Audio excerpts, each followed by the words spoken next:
Olá pessoal, mais um vídeo aqui, quem fala é o professor Miro Santos. A gente vai tratar um pouquinho de um tema muito importante, muito pertinente, que é o novo ensino médio, ou a chamada reforma do ensino médio.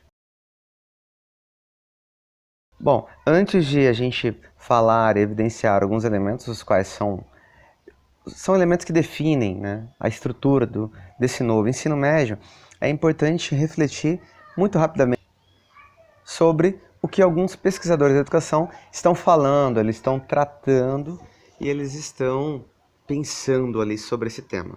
Então, o que dizem os professores sobre a reforma do ensino médio? Bom, por meio da reforma do ensino médio, os políticos queriam enviar um recado aos professores. Se a educação está mal, e são eles que ensinam ou deixam de ensinar, a conclusão lógica, líquida e certa é que a qualidade da educação e da escola é responsabilidade dos professores. Quem disse isso foi o professor Paulino José Urso, em seu livro Espectro Rom da Educação e a Escola Pública. Bom, outro professor vai dizer o seguinte: uma reforma que retrocede ao obscurantismo de autores como Antonier de Stutt-de-Vries, que defendia, ao final do século XIX, ser da própria natureza e, portanto, independente da vontade dos homens, a existência de uma escola rica em conhecimento, cultura e etc., para os que tinham tempo de estudar e se destinavam a dirigir no futuro, e outra escola rápida, pragmática para os que não tinham muito tempo para ficar na escola e se destinavam, por natureza, ao duro ofício do trabalho.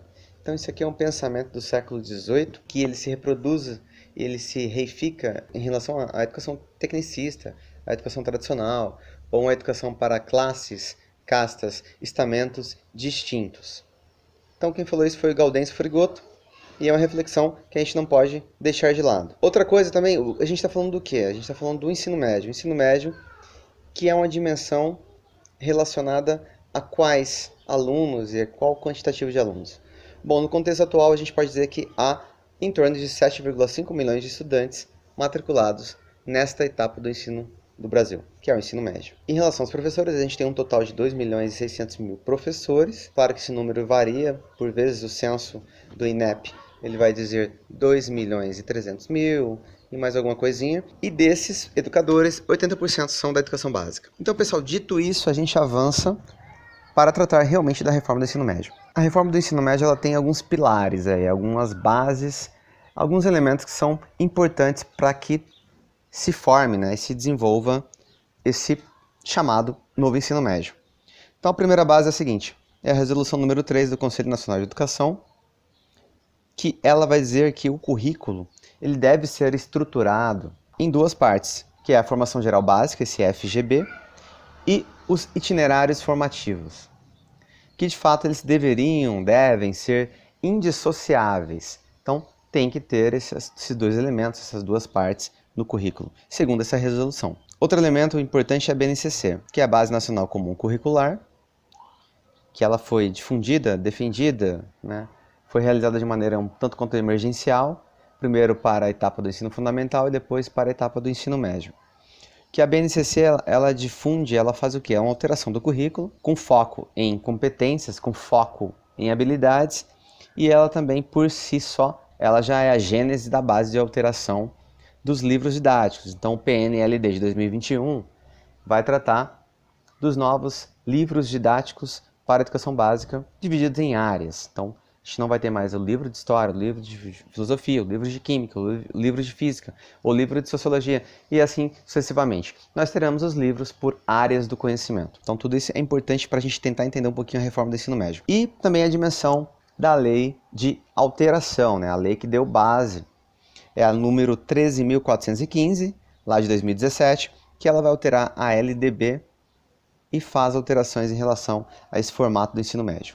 Bom, outras coisas importantes a gente falar, que a reforma do ensino médio ela vai incluir a formação técnica e profissional, então assim, a prática de trabalho integrada à educação básica, então vai ter partes do currículo destinados de maneira concomitante à educação profissional ou de maneira posterior. Flexibilização do currículo, flexibilizar o currículo, então vai ter uma parte comum e uma parte que será diversificada.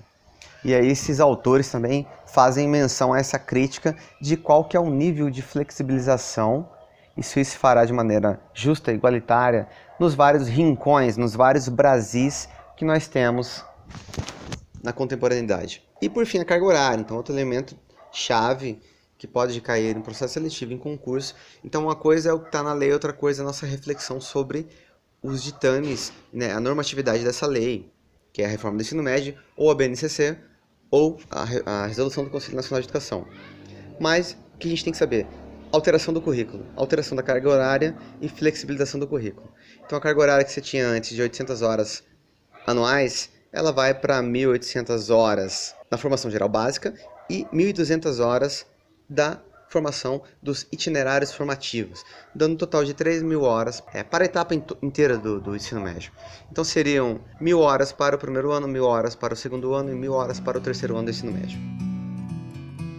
Pessoal, divisão do ensino médio, informação geral básica, o que é isso? A FGB é composta pelas áreas de conhecimento. Então, linguagens e suas tecnologias, matemática e suas tecnologias, ciências humanas e sociais aplicadas. I'm just sitting here. I got time.